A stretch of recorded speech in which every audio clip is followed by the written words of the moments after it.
when I think about creating something, I just want to be able to have the viewer create a story. This is the Bold Artist Podcast. You have answers and you're expressing them in your art. Your art is important and it needs to be seen.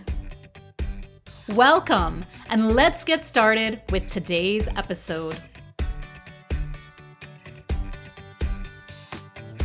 We're here at episode 2 of the Bold Artist Podcast. We have a guest artist on the show today that you are going to love. But first, we need to have a moment of celebration because our show took off with a blast. Our launch has been so successful. Before we could even prime the distribution channels and get our show sent everywhere onto apps, you all were already downloading, listening, and leaving reviews. And so on behalf of my co-host Charla Maarschalk and I, we just want to thank you so much for how you've shown your love and support.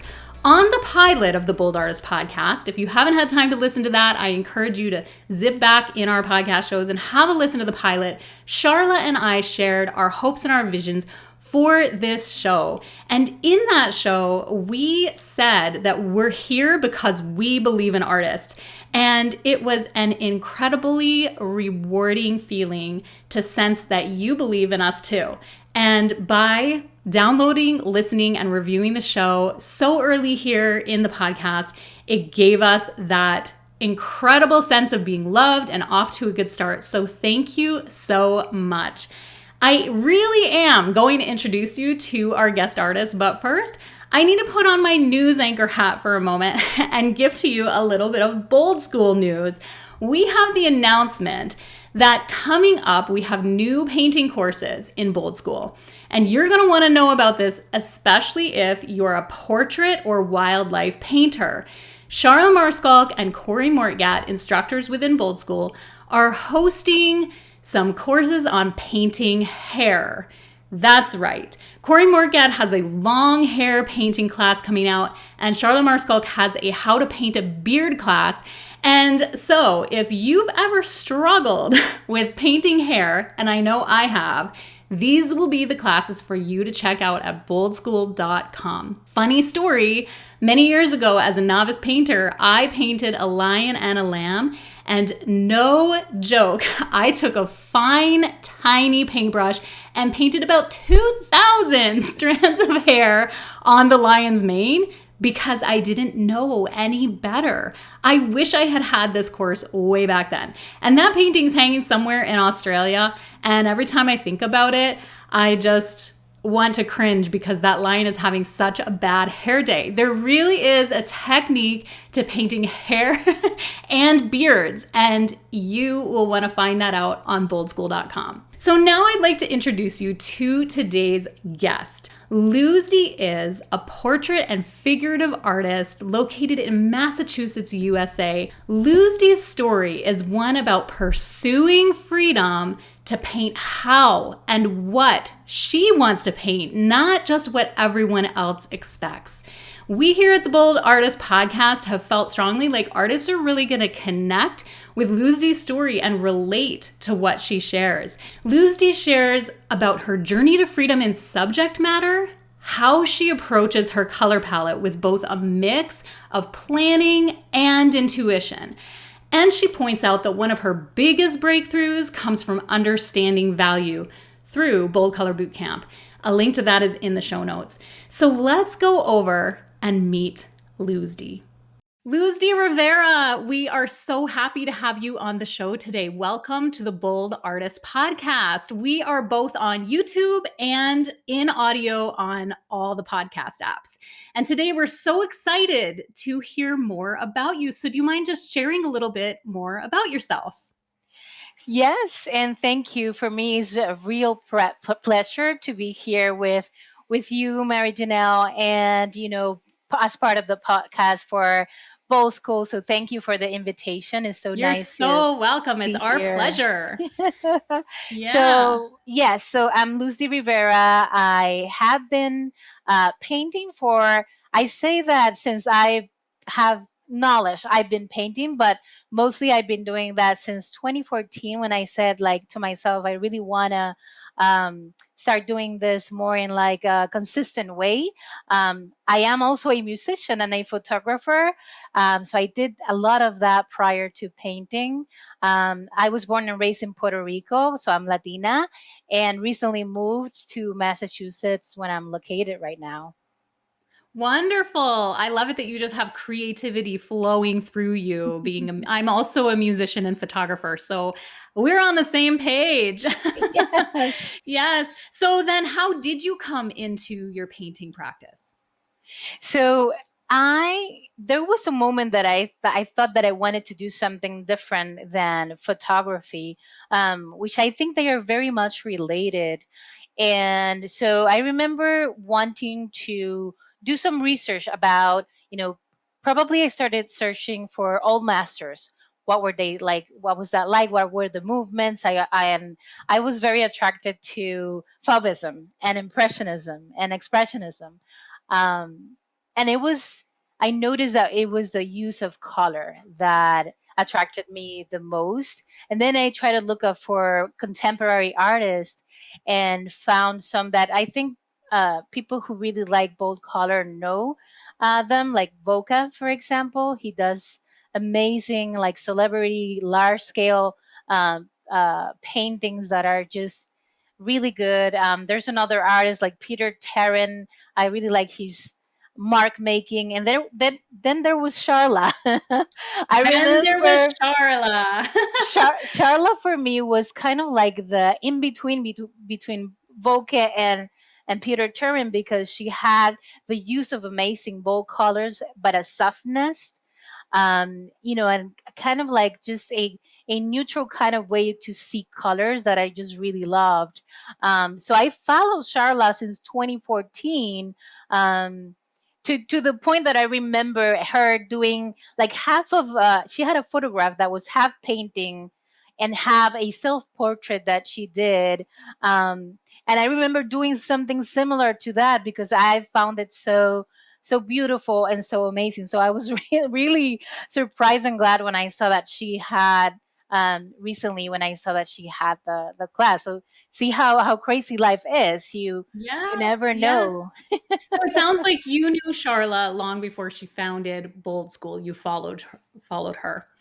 I did. That's that's amazing. So were you one of the first Bold School students that signed up in her community? I believe so. I mean, she has mentioned that I was kind of like part of the group that were kind of the founders of Bowl School, Bowl Color Boot Camp, Yes. and it has been a beautiful, great experience. I'm just so curious, what is one thing that was a big takeaway for you from doing Bold Color Boot Camp with Charla? I would say to this day, the most precious thing that I learned from Bold Color Bootcamp, which is understanding values.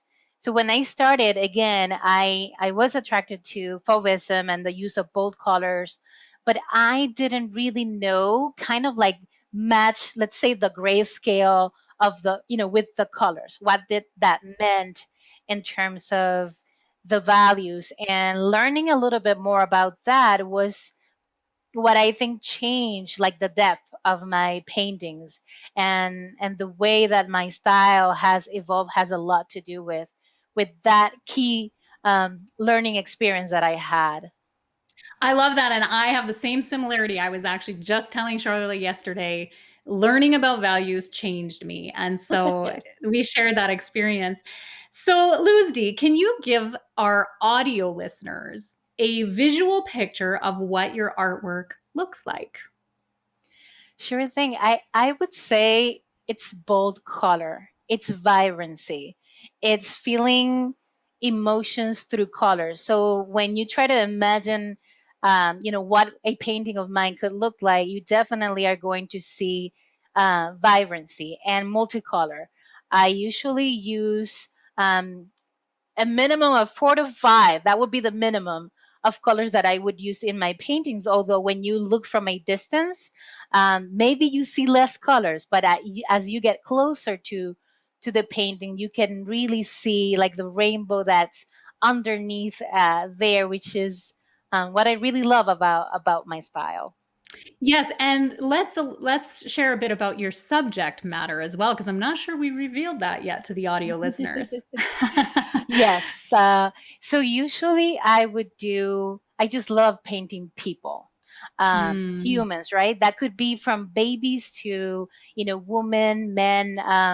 I just love painting humans. I do animals as well, but my passion is, my subject is just figures and portraits. That's what I really love to do.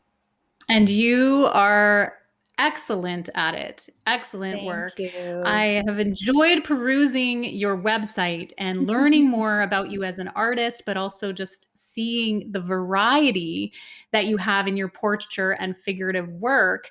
And one thing that really stood out to me when I was looking on your site was the diverse emotions that your work evokes. Everything from serious and perhaps a little sad or thought provoking. And then there's a little humor too.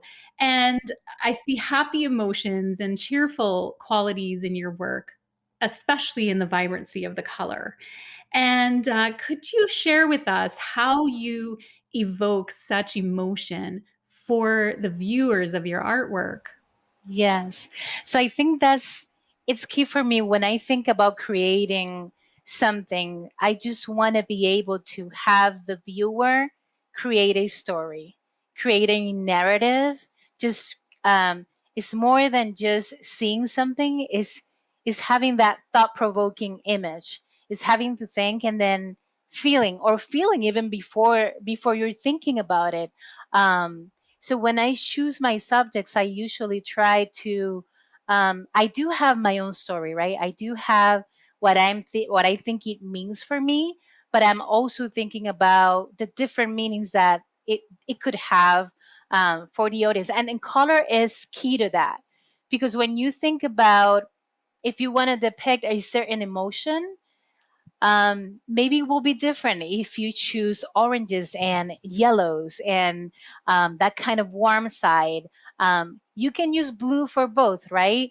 But choosing those colors to help create the narrative and emotion, that's something that really excites me, and it's part of my process in my paintings. That's wonderful. I should also mention when I was sharing how I was admiring the diversity of your work. I also admire the diversity of the people that you show in your work.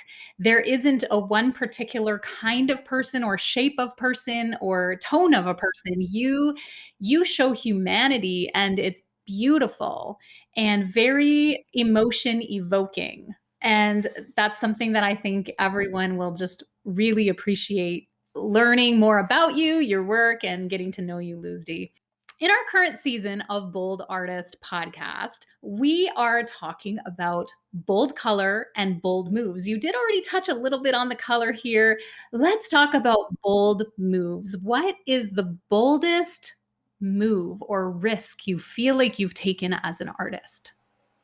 Yes. When I think of ball moves, I actually think of some pretty good ball moves that I have dancing. But we're talking about painting. Oh, you can One, talk about dancing too. I think also music and dancing helps with Yes. creating that too. But something definitely that I feel like it was a bold move for me was creating the things and the stories and the narrative, and just creating the art that came from my heart and that I wanted to do. There was something when I started. I did portraits of celebrities, and I did things that people would usually, or that we think that sell the most, right? And people will tell me like, oh, you should paint the Mona Lisa, or you should paint Picasso, Frida. And I did at the beginning, and I liked it, but I was missing something, and it was because that wasn't really what I wanted to do. I was missing giving the message to the viewer. I wanted to do art that had something more than just an initial recognition of, oh, I know who this person is. And then because usually they would feel like, I know there's the likeness there, and then they talk about the technical aspect of the painting, and then maybe about the feeling. But I wanted to do quite the opposite of that. I wanted to create that feeling and that question, and have someone have to stop, not because they recognize the person, but because it makes them feel something. It makes, it amazes them, again, through color or just the pose or the image. So doing, and that took risk, right? And that takes courage as well. Because when you have to do something that you feel like others may not, really want or like, or maybe I'm not going to sell this, all of those thoughts I had initially. But I felt freedom, actually, when I started doing that. And the response that I got from the audience was amazing. It was even more and even better, because, and I honestly think it's because it's coming from my heart, from what I want to do, and that shows as well. So definitely that's the biggest bold move for me. And I hear it in what you just shared with us, the boldness of breaking away from people pleasing. And that is a fear that all of us creatives have, of just like, how do I pursue my creative arts and please the audience?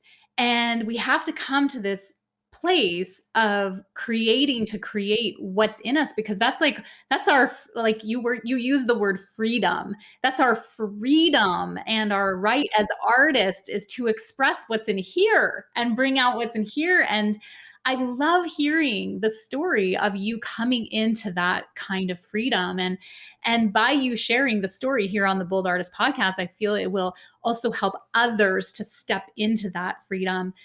Where do you happen to remember a specific time or an instance where you really made a deliberate choice to move away from people pleasing? Was there a certain piece of artwork or a certain show? Does anything come to your mind?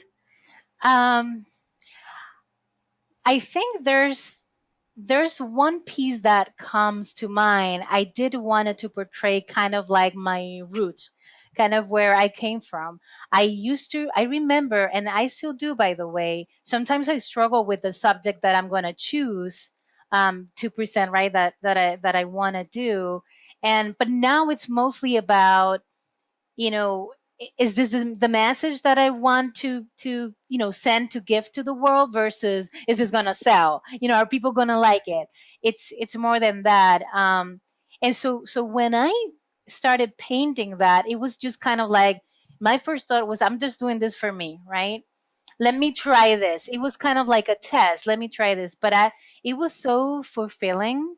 Um and and I have the support of my family. I have to say that they, when I talked to them about that initially in the past as well, they would be like, "You just do you. You just do what you want to do, and the right people who need to have that and who need to see that will be there, right?" Um, so again, it took that courage for me to do that, but that just taking the risk and trying and doing it was necessary to break from that kind of jail that I had in my mind, and have the freedom that we were just talking about. I love that. Thank you so much for sharing about that and that whole people pleasing subject. It's really relevant. And now to backtrack a little bit, we had touched down on the subject of bold color. Can we go back to that and you expand a little bit on your approach to color, your relationship with color, and even perhaps how you plan out a palette? Sure. It's one of my favorite topics, by the way. Oh, good. So yeah, color, definitely. So here's the thing. The first thing that I do, because people do ask me that question a lot, like, how do you choose your color palette? Like, how do you make sure that this is gonna work? And so I use my imagination the first thing. Like, once I know the subject, what I try to do is kind of picture it in a few colors. So I try to imagine and see the outcome without even starting, to do the mixing or choose the colors. Once I have that, then I have kind of an idea of the predominant colors that I think that the image will be good. And I usually go to the color wheel, which I create my own based on the paintings that the colors that I have. And one thing I notice is that I tend to do a lot of complementary color schemes. I didn't really realize that Ah, until I okay. until I look at my paintings and started like kind of analyzing that, and I noticed, oh, I use a lot of blues with oranges, or I use a lot of purples with yellow. So kind of I noticed that initially it wasn't intentional, but one thing that Mm, happens with me is I may choose, let's say, complementary analogous color palette, but that's just the beginning, because then I mm, just flow through intuition. Like I may feel mhm, like this needs something different, and I start adding different colors as I feel that the painting needs to have. So I may even do start with a certain color palette, but then as I am painting, I may add some different mm, colors, or even not use some of the ones that I've chosen. So it's kind of a mix of planning and mm. intuition when I I'm love that. working I with love that. I love meshing that, the planning and the it. intuition. Now, you mentioned a couple things. You mentioned using your imagination to Yeah. plan the colors. Yeah, Do you definitely. only dream about this in your head, or do you ever sit down, like at some form of technology, Photoshop Yeah. or Procreate, and plan out some colors that way? I do both. Sometimes I just use my imagination. So it's not like I dream it, but I'm thinking about it, right? Um, and then sometimes I use soft pastels. It was one of the first mediums actually that I tried. I love how easy they are to use, and maybe if you do something, you can just use your hand and remove it easily. So I do two things with soft pastels, which is I test the colors that I have in my mind. Um, and then I with that I just can play with it, and then ultimately have an idea of how that could look like. But in honor of the truth, it's more that I use my imagination and just go for it, Yes. than actually sketching and or drawing something initially. But Mhm. I do use that as well. i Yes. don't i don't use um technology like the iPads with Procreate. I love seeing that, and I'm very interested in exploring it. Um, but sometimes when I want to paint, I just want to go straight to the canvas Yes, and I go for understand. Yeah. it. You also touched on the idea that you created your own color wheel out of the I colors that do. you have. So, can you tell me a little bit about that process? Do you make yourself little charts of color and color mixes, or create the wheel? Yeah, tell The me more. wheel. I wish I actually have it like right behind the computer, my color wheel. So what I did was, so I have two color wheels. One is just, let's say, by brand. So if I have Golden Brand, for example, or Matisse, or Liquitex, whatever the brand is, I usually just do the color wheel to see, the colors for the brand. But the one that I really use the most is I created a color wheel with all of the paint tubes that I have, with all the brands. So I have all of my reds. It doesn't matter the brand, in the reds, and I have um, the yellows and blues and green, and all of that. So I created that with my painting, so I know exactly how the colors will look, and so it's easy for me to look at it and choose the colors immediately by not having to look at the tube or just do the test, but just I'm looking at it directly.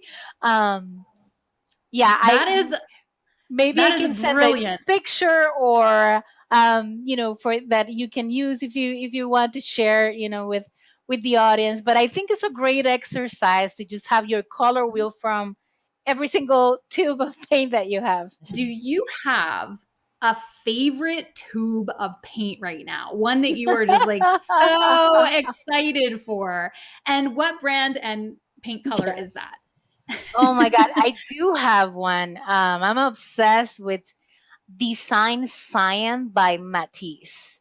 Um, Ooh, it's a let's say a fatal blue with, and I don't know if I pronounce fatalo right, phthalo. I say phthalo, phthalo.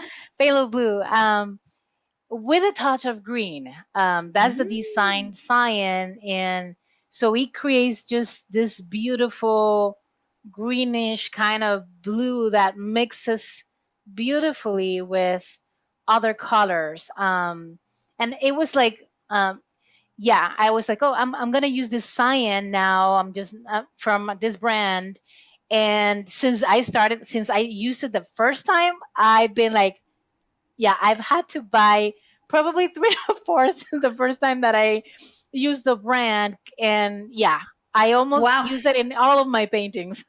So for the listener, how do you spell the name of that color? Cyan, and then design Okay. is Desing, design cyan. Okay, excellent. By From Matisse. Matisse. Yes. Well, thank you for that little tip. It sounds exciting. I love to hear what artists are like just really obsessing about right now. Yeah, and we love those kinds of questions. Yes, yes. So Luzdy, do you have some words of encouragement for an artist who's out there, perhaps someone who's just beginning and perhaps they really admire your work and they feel like they're never going to reach where you're at, or they just feel like they're behind somehow, or having a hard time in their art practice. Do you have any words of encouragement to give a beginner like that a boost of morale? I do. I would say it's about a few things. Persistence. It's about a high level of interest, and it's self confidence. Just trying, even if you think you will fail. Actually, if you fail, you will learn. So it's the best experience that you would have. It's actually the best class that you can give to yourself. Is just try it, and be persistent. That's something that I've learned not only for doing for my paintings, but for anything that I do in life. Sometimes we just get scared, or we may think we're not going to be good enough, but none of that is true, and everyone has their gift and their unique voice that people need, and that they can share with the world, and people need that. So you have to think about it in that way, and not give up, and just continue to search for the ultimate outcome that you want, which, by the way, may not be exactly what you expected at the beginning, but may be even better, or it may be exactly what you need to accomplish. So just keep trying, never give up. If you see my early paintings, oh my God, you should see it.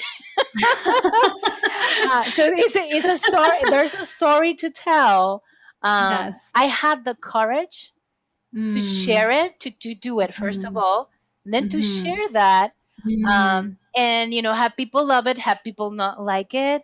And sometimes I look back, I look at those first paintings which I keep. It's a reminder of how people can grow. And so sometimes like I don't know how I put that out there to the world, right? That's the way that I see it now. Yes. But those are the reminders that everything is possible, and you can improve if you put your heart to it. You will Mhm. achieve what you want. Yes, thank you. Thank you so much for those words. They hit home for sure. And I know our listeners, that will resonate and encourage them for sure. So it sounds in what you said that you're very open to surprises and open to letting your journey unfold. I I'm am. wondering, Luzdy, if there has been a surprise highlight in your art career that was just like, what? This is out of this world. What would that highlight of your career be? Well, that's a tough question. I think Oh, I have some moments. and some opportunities that I felt like, they felt to me like that. I would say one of the most recent ones was I did create a painting for Jasmine Camacho Quinn, which was the gold medal winner for Puerto Rico. She chose to represent Puerto Rico, even though the her parents are the ones who lived there, who were raised there. And I thought that that was so amazing of her. I wanted to do a painting for her. I did it, and then she communicated with me, so I got to her. Wow. She was so grateful. So, by the way, Wow. she's very humble, such a great, nice person, Mm. and she wanted to have my painting, and that was really like that was a highlight for me, definitely, That because is that was not definitely my a highlight. initial intention, right? Yes. But it was really wonderful. Because again, just when you can provoke that and make someone feel a certain way and receive that gratitude is just such a satisfaction. Yeah, that is definitely a highlight. I love that story. How special. Yes. So, Luzdy, thank you so much for being on the Bold Artist podcast today. We have so enjoyed hearing your heart and a little behind the scenes of your bold color and bold moves and the bravery and courage it's taken you to start and become who you are today. So, thank Thank you. you. Thank you. Thank you for the invitation. And um, again, it's been a pleasure to be here. And I hope that we continue to connect. Yes, it's been a pleasure to have you. Thanks for being here, watching and listening to our interview with Luzdy Rivera. We would love to know what your favorite takeaway from today's show was. If you're on YouTube, leave us a comment or send us a message on Instagram at Bold Artist Podcast and tell us what your favorite aha moment was. For me, I love Luzdy's enthusiasm, and I'm gonna definitely be making one of those personalized color wheels that she suggested. And her words of encouragement resonated with me. If you fail, you will learn. If you fail, you will learn. We need to not be afraid to try and fail because that's how we learn. Learning is part of the process. Here at the Bold Artist Podcast, we're giving artists voices. Till next time, keep creating.